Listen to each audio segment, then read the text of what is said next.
Hello friends, welcome back to RGM online classes. RGM online English grammar test number 87-এ তোমাদের সকলকে জানাই স্বাগত।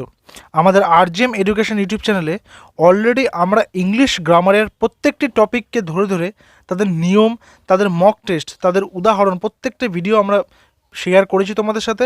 সেটা প্রায় 150টা মতো গ্রামারের ক্লাস অলরেডি কিন্তু নেওয়া হয়ে গেছে। সেই ক্লাসগুলো তোমরা যদি এখনও না দেখে থাকো তাহলে আমি নিচে ডেসক্রিপশনে লিঙ্ক দিয়েছি, প্রত্যেকটা প্লেলিস্টের আলাদা আলাদা করে সেগুলো তোমরা অবশ্যই দেখতে পারো। আজ আমাদের এই মক টেস্টে আমরা বেশ কিছু বাছাই করে মিক্সড কোয়েশ্চেন্স নিয়েছি, যেখানে আমরা প্রতিটি প্রশ্ন ধরে ধরে আলোচনা কিন্তু করব। ঠিক আছে, তো আর দেরি না করে শুরু করছি আজকের class. Online grammar test number 87, RGM education channel, topic English grammar. দেখো, আজকের প্রথম প্রশ্নে বলা হয়েছে he teaches us grammar. Voice change করতে গেলে সবার আগে আমাদের যেটা জানতে হবে সেটা হচ্ছে বাক্যটা কোন টেন্সে দেওয়া রয়েছে। তাহলে দেখো, এখানে সাবজেক্ট আছে এবং এটা টিচের সঙ্গে এস বা ইএস যদি যুক্ত থাকে, অর্থাৎ ভার্বের সাথে যদি এস বা ইএস যুক্ত থাকে, তাহলে সেটা কোনো সন্দেহ ছাড়াই সেটা সিম্পল প্রেজেন্ট বা প্রেজেন্ট ইনডিফিনিট টেন্সের উদাহরণ হবে। তাহলে প্রেজেন্ট ইনডিফিনিট টেন্সে আমি যখন প্যাসিভ ভয়েস করব তখন আমাকে অক্সিলারি এম, ইজ অথবা আর এবং তার সাথে ভার্বের থার্ড ফর্ম বসাতে হবে।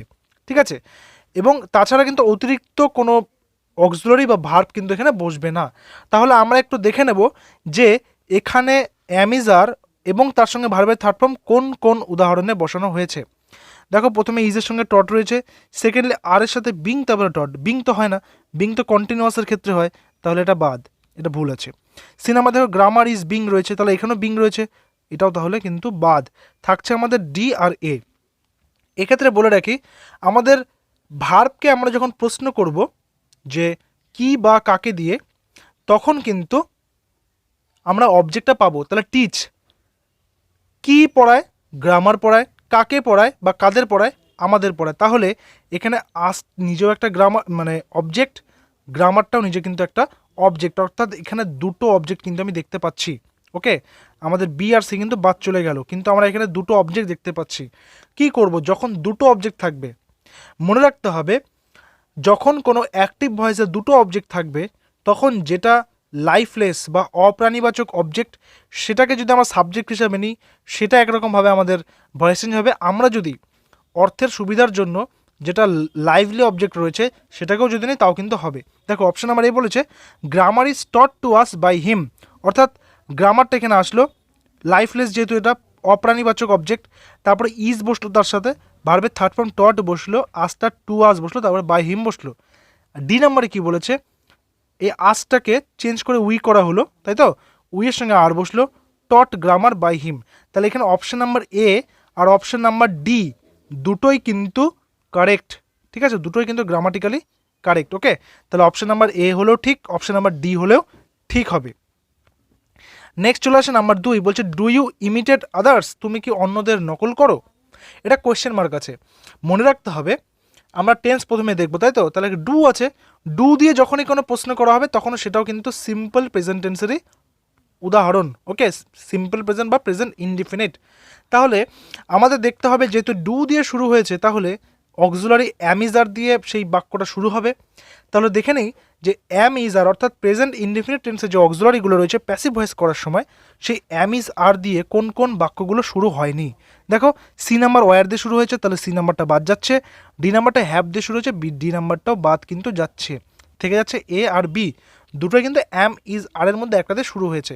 তাহলে আমাদের অবজেক্টটা কি দেখে নিচ্ছে আগে, যেটা সাবজেক্ট হবে আদার্স। আদার্স কি প্লুরাল নাম্বার, তাহলে তার সঙ্গে কি বসে, আর বসে। দেখো, আর আদার্স আছে, এখানেও আর আদার্স আছে। আচ্ছা, তারপরে বলেছে আর আদার্স, তারপরে কি ডু, এখানে ডু ইউ ইমিটেট আদার্স, তার মানে আমাদের আর আদার্সের পরে ভার্বের থার্ড ফর্ম দিতে হবে, তাই না? কিন্তু এখানে দেখো বিং আছে একটা, বিং তো কন্টিনিউয়াসে হয়, তাই না? তাহলে এটাও কিন্তু বাদ চলে গেল, এটাও ভুল আছে। তাহলে আর others imitated by you, option number এটা কিন্তু এখানে সঠিক উত্তর হয়ে গেল। ওকে, কারণ আমাদের প্রেজেন্ট ইনডিফিনিট টেন্সে ভয়েস চেঞ্জ করার সময় আমাদের কিন্তু বিং ইউজ করতে হয় না, বিং আমরা ইউজ করি কন্টিনিউয়াস টেন্সের ক্ষেত্রে। ঠিক আছে, সেটা প্রেজেন্ট কন্টিনিউয়াস হোক বা পাস্ট কন্টিনিউয়াস হোক, ফিউচার কন্টিনিউয়াসে তো ভয়েস চেঞ্জ হয় না। নেক্সট প্রশ্ন দেখো, নেক্সট প্রশ্ন বলা হয়েছে his pocket has been picked, এটা কিন্তু লাস্ট ভয়েস চেঞ্জ, এরপর আমরা নতুন টপিকে যাব। His pocket has been picked, দেখো এখানে আমাদের দেখতে হবে টেন্সটা হ্যাজ আছে, বিন আছে, ভার্বের থার্ড ফর্ম আছে, তাহলে এটা কি প্রেজেন্ট পারফেক্ট টেন্স। দেখো বিন আছে, হ্যাঁ বিন কিন্তু প্রেজেন্ট পারফেক্টের প্যাসিভ ভয়েসে আসে, ওকে, যেটা প্যাসিভ ভয়েস হয় সেটা তো আসে। তাহলে এখানে কিন্তু আমাদের দেখো একটা সামথিং মিসিং আছে, বাই দিয়ে একটা কিন্তু কিছু মিসিং আছে, অর্থাৎ সাবজেক্টটা মিসিং আছে, যে তার পকেটটা কেটে নিয়েছে, কে কেটে নিয়েছে, কে চুরি করেছে, কে, তার মানে হু, তার মানে কি সাবজেক্ট, সাবজেক্ট কিন্তু মিসিং আছে। তাহলে আমাদেরকে যখনই এরকম কিছু একটা থাকবে, যখন বাই দিয়ে কিছু একটা মিসিং থাকবে, তখন সেখানে আমরা সামওয়ান ধরে নিতে পারি, ওকে। তাহলে সামওয়ানটা সামনে আসবে, দেখো যেহেতু সামওয়ানের কথা আমি বললাম, তাহলে চট করে কিন্তু দেখো অপশন নাম্বার ডিতে কিন্তু নজর পড়ে যাবে, someone has picked his pocket. তবুও আমরা কিন্তু নিয়মটা একটু দেখে নেব। দেখো প্রেজেন্ট পারফেক্টের নিয়ম হচ্ছে সাবজেক্ট প্লাস হ্যাভ অথবা হ্যাজ, ভার্বের থার্ড ফর্ম, তারপর অবজেক্ট, দেখো বা আদার্স বা এক্সটেনশন। তাহলে এখানে সামওয়ান বসলো, সামওয়ানের পরে হ্যাজ বা হ্যাভের মধ্যে একটা বসছে হ্যাজ, যেহেতু সামওয়ান বলতে সিঙ্গুলার নাম্বার, তার সঙ্গে হ্যাজ বসলো, প্লুরাল হলে হ্যাভ বসতো। তারপর পিক, পিকের থার্ড ফর্ম পিকড, পিকড বসলো হিজ পকেট, ওকে। তাহলে বাকি তিনটা কিন্তু ভুল, কারণ এখানে সামওয়ান দিয়ে শুরু হয়নি, ওকে। তাহলে option number D is the correct answer. চলে আসি নাম্বার 4-এ, narration change, okay. Narration change, Rajesh said I bought a car yesterday, Rajesh বলেছিল আমি গতকাল একটি গাড়ি কিনেছিলাম। মনে রাখতে হবে ন্যারেশন করার সময় রিপোর্টিং ভার্বটি সবচেয়ে বেশি পাওয়ারফুল হয়, এবং রিপোর্টিং ভার্বটা কিন্তু ক্ষমতা রাখে রিপোর্টেড স্পিচের ভার্বটাকে চেঞ্জ করে দেওয়ার, ওকে। তাহলে দেখো আমাদের রিপোর্টিং ভার্ব এবং রিপোর্টেড স্পিচের মধ্যেকার যে ভার্ব, সেই দুটোকে কিন্তু চিনতে হবে। এটা সেইড আছে, মানে কি সে, সেড, সেড, তাহলে সেইড এখানে পাস্ট টেন্সে আছে, এটা বট আছে, তাহলে বাই, বট, বট, এটাও পাস্ট টেন্সে আছে। তাহলে পাস্ট যখন থাকবে এবং এটা যখন সিম্পল পাস্ট থাকবে, তখন সেটাকে পাস্ট পারফেক্ট করে দেবে কে, সেইডটা। সেইড কিন্তু বটকে হ্যাড বটে পরিণত করে ফেলবে, ঠিক আছে। তাহলে হ্যাড বট কোথায় আছে আমরা একটু দেখি। দেখো এখানে হ্যাভ বট আছে বাদ, এখানে হ্যাড বট আছে, এখানেও হ্যাড বট আছে, এখানে শুধু বট আছে, তাহলে অপশন নাম্বার সিটা বাদ, অপশন নাম্বার এটা বাদ। আচ্ছা এবার আমরা দেখে নেবো যে বাকি নিয়মগুলো কে কে সব থেকে বেশি ফলো করেছে। রাজেশ সেইড, তাহলে দ্যাট হবে, তাহলে রাজেশ সেইড দ্যাট, এখানে সেইড হবে, ওকে, এটা এটা প্রিন্টিং মিস্টেক হয়েছে, সেইড হবে, সেইড দ্যাট হবে, লিঙ্কারটা দ্যাট বসবে। এখানে টোল্ড আছে, টোল্ড কখন বসে, যখন সেইড টু থাকে, অর্থাৎ ও যখন কাউকে বলছে, কারোর সাথে কথা বলছে, অর্থাৎ স্পিকার আর লিসনার, বক্তা এবং শ্রোতা যখন দুজনে উপস্থিত থাকবে, তখন টোল্ড বসে, সেইড থাকলে টোল্ড বসে না, তাহলে এটা কিন্তু ভুল আছে, তাহলে এটাও বাদ। তাহলে এখানে Rajesh said that he had bought a car the previous day, yesterday থাকলে প্রিভিয়াস ডে হয়, option number D is the correct answer. Rajesh said that he had bought a car the previous day, okay. সেইডের জন্য এই বটটা কিন্তু had বট হয়ে গেল। Next চলে আসে নাম্বার 5-এ, বলেছে he said what a beautiful scene, সে বলেছিল কি অসাধারণ একটি দৃশ্য, হ্যাঁ। তাহলে দেখো he said that what a beautiful scene it was, মনে রাখতে হবে এটা কী ধরনের বাক্য, হ্যাঁ, এটা হচ্ছে একটি এক্সক্লেমেটরি বাক্য। এক্সক্লেমেটরি বাক্য যখনকে আমরা অ্যাসার্টিভে করবো, কারণ আমাদের আমরা যখন ইনডাইরেক্ট স্পিচ করবো তখন সেটাকে অ্যাসার্টিভ করতে হবে, তখন সেখানে একটি অতিরিক্ত অ্যাডভার্ব আনতে হয়, সেটা বাক্যটা দেখে বুঝতে হয় অ্যাডজেক্টিভটা কীরকম ব্যবহৃত হয়েছে সেই হিসাবে। যেরকম বিউটিফুল হচ্ছে, তাহলে সো বিউটিফুল বা ভেরি বিউটিফুল আমরা কিন্তু করতে পারি। তো এবার আমরা একটু অপশনগুলো দেখে নেব।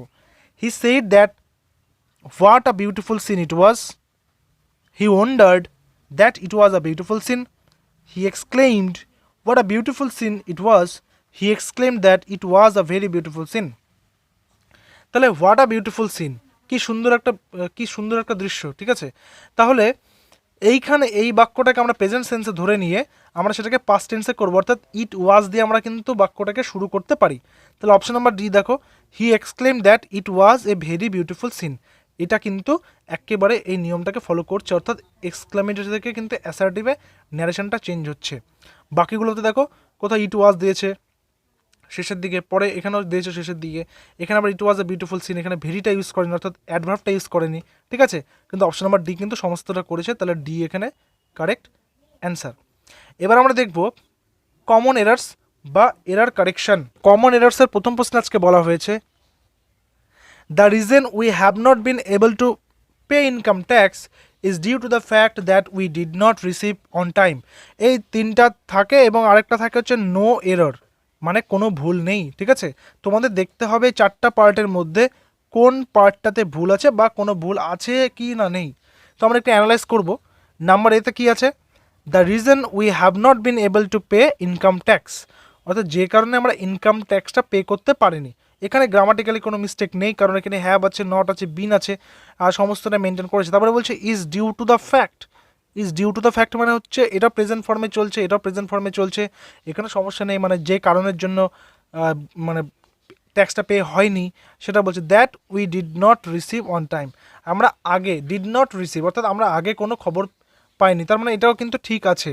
অর্থাৎ যেহেতু এখানে কোনো ভুল পাওয়া গেল না, তাহলে এটা কিন্তু নো এরার্স হবে। অপশন নাম্বার ডি হচ্ছে কারেক্ট অ্যান্সার, নো এরার্স। ঠিক আছে, এবং আমরা পরবর্তী প্রশ্নে কিন্তু কোনো এরর রাখিনি, আর নো এররের অপশনটা কিন্তু তুলে দিয়েছি। ঠিক আছে, দেখো নাম্বার 7-এ বলেছে to perform this experiment drop little sugar into a glass of water, অর্থাৎ এই এক্সপেরিমেন্টটাকে পারফর্ম করার জন্য একটু কি করতে হবে, অল্প করে একটু চিনি দিতে হবে গ্লাসের মধ্যে জলে। এখানে বলতে হবে যে ভুলটা কোথায় আছে। দেখো প্রথমে এই নাম্বার বলছে টু পারফর্ম দিস এক্সপেরিমেন্ট, এই এক্সপেরিমেন্টটা পারফর্ম করার জন্যে। ঠিক আছে, এখানে দেখো যে ইনফিনিটিভ দিয়ে বাক্যটা আমি স্টার্ট করলাম, অসুবিধা নেই, সবই ঠিক আছে। বলছে ড্রপ লিটল সুগার, যখন যখন এই ধরনের আমরা টার্ম ইউজ করব, ঠিক আছে, ড্রপ ড্যাশ লিটল সুগার, তাহলে এখানে কিন্তু একটা আর্টিকেলের জায়গা থেকে যায়।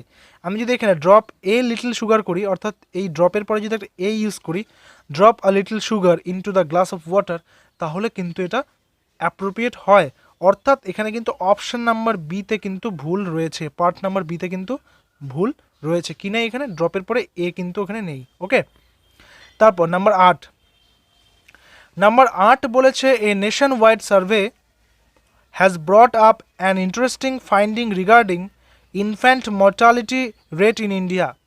ইনফ্যান্ট মর্টালিটি, ইনফ্যান্ট মানে কি শিশু, তাই তো, নবজাতক শিশু, তাদের মরার যে মৃত্যুর যে হার ভারতবর্ষে, সেটার কথা কিন্তু এখানে বলা হয়েছে, একটা সার্ভে করা হয়েছে। নেশন ওয়াইড মানে গোটা দেশব্যাপী। তো এখানে দেখো অপশনসগুলো একটু যদি আমরা দেখে থাকি, তাহলে দেখো প্রথম পার্টে বলা হয়েছে নেশন ওয়াইড সার্ভে, অর্থাৎ গোটা দেশ জুড়ে একটা সার্ভে করা হয়েছে, এখানে কোনো সমস্যা নেই। হ্যাজ ব্রট আপ অ্যান, অর্থাৎ ব্রিং এর থার্ড ফর্ম এখানে করেছে, প্রেজেন্ট পারফেক্টে করা হয়েছে। হ্যাঁ, এখানে কোনো সমস্যা নেই। অ্যান ইন্টারেস্টিং এর আগে অ্যান বসে, প্রবলেম নেই। ইন্টারেস্টিং ফাইন্ডিং রিগার্ডিং, খুঁজে পাওয়া গেছে, রিগার্ডিং সম্পর্কে, কি সম্পর্কে খুঁজে পাওয়া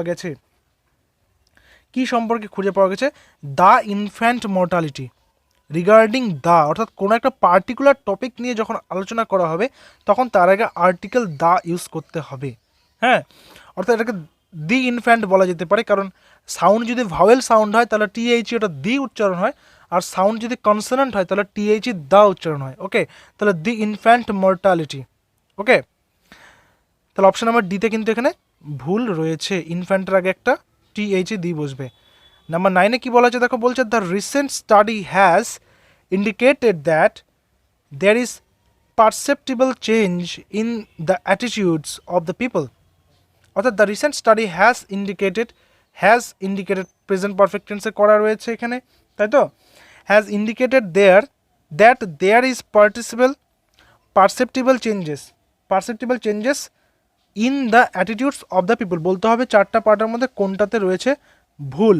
ওকে, যদি আমরা একটু আলোচনা করি, দেখো আমরা কিন্তু আগের প্রশ্নগুলোতে আর্টিকেল কিন্তু বের করলাম। দেখো এখানেও যদি আমরা আর্টিকেলটাকে সার্চ করি, the recent study has indicated that there is a perceptible, যদি করি এ পারসেপ্টিবল চেঞ্জ, হ্যাঁ, a perceptible change in the attitudes of the people, তাহলে কিন্তু বাক্যটা সঠিক হয়। এখানে কিন্তু একটা মিসিং রয়েছে আর্টিকেল। ওকে, তাহলে অপশন নাম্বার সিতে কিন্তু রয়েছে mistake, C is the correct answer. এবং 10 নম্বর যেটা তোমাদের জন্য রেখেছি, এটা HW করবে তোমরা, হোম টাস্ক, এটা কমেন্টটা তোমরা জানাবে নিজেদের নামের সাথে।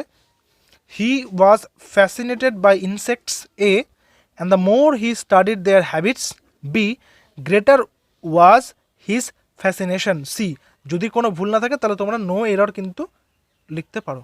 ওকে, তো এই ছিল আজকের আমাদের গ্রামার ক্লাস। আমি যেটা বলেছিলাম যে ইংলিশ পেডাগজির উপরে 30 মার্কের কোশ্চেনটা রেডি করব, সেটা তোমরা খুব শিগগিরই পেয়ে যাবে, এবং সেটা রেগুলার চলবে, কন্টিনিউয়াসলি চলবে, এবং পুজোর পর তোমরা ওই 1000 এমসিকিউর যে এমসিকিউ যে বলেছিলাম আমি সিডিপি থেকে, চাইল্ড ডেভেলপমেন্ট অ্যান্ড পেডাগজি থেকে, সেটার কাজ কিন্তু অলরেডি চলছে এবং অনেকটাই কমপ্লিট করা হয়ে গেছে। সেটার তোমরা পিডিএফ সহ ভিডিওটা কিন্তু আমাদের চ্যানেলে পুজোর পর পেয়ে যাবে। তো সঙ্গে থাকো, দেখতে থাকো RGM education YouTube channel. Thank you.